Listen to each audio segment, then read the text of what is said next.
एक छोटा सा गांव जहां एक लड़का अपने बुजुर्ग पिता के साथ रहता था। मां पहले ही इस दुनिया को छोड़ चुकी थी। घर में बस वही दो लोग थे और उनकी छोटी सी दुनिया। समय बीतता गया।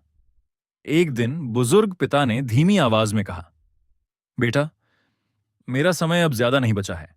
इस घर को संभालने के लिए किसी का होना जरूरी है। और यही सोचकर उन्होंने अपने बेटे की शादी कर दी। शादी के बाद घर में खुशियां तो आईं, लेकिन साथ ही बढ़ गई जिम्मेदारियां और खर्चे।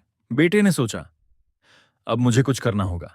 और एक दिन वो अपने घर, अपनी पत्नी और अपने बूढ़े पिता को छोड़कर शहर की ओर निकल पड़ा, इस उम्मीद में कि वो कमाकर अपने परिवार का सहारा बनेगा।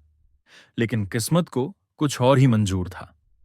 कुछ समय बाद एक खबर आई जिसने उसकी पूरी दुनिया हिला दी। उसके पिता अब इस दुनिया में नहीं रहे।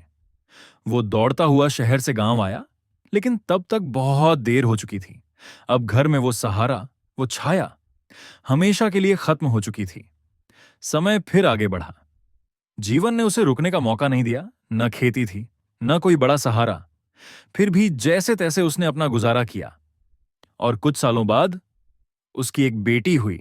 उस नन्ही सी जान ने उसकी जिंदगी में खुशियां तो लाई, लेकिन साथ ही जिम्मेदारियां और भी बढ़ा दी। वो हर दिन संघर्ष करता अपनी बेटी के बेहतर भविष्य के लिए। आखिरकार उसने एक बार फिर वही फैसला लिया, शहर जाने का। जाते वक्त उसने अपनी पत्नी से कहा, मैं पैसे भेजूंगा, तुम गुड़िया को पढ़ाना और अपना ख्याल रखना। लेकिन उसके जाते ही कुछ गलत लोग उसके घर के बाहर आने लगे।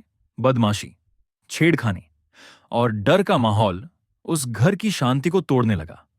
और तभी इस कहानी की सबसे बड़ी सच्चाई सामने आई। घर में अगर कोई बुजुर्ग होता है तो वो सिर्फ एक इंसान नहीं होता। वो एक ढाल होता है, एक सुरक्षा, एक ताकत, जिसके रहते कोई भी आंख उठाकर देखने की हिम्मत नहीं करता। लेकिन जब वो नहीं होता तो दुनिया का कोई भी ऐरा गैरा आपकी इज्जत को चुनौती देने आ जाता है। इसलिए अगर आपके घर में कोई बुजुर्ग है तो उसकी कद्र कीजिए, क्योंकि वो सिर्फ परिवार का हिस्सा नहीं, आपकी सबसे बड़ी सुरक्षा है।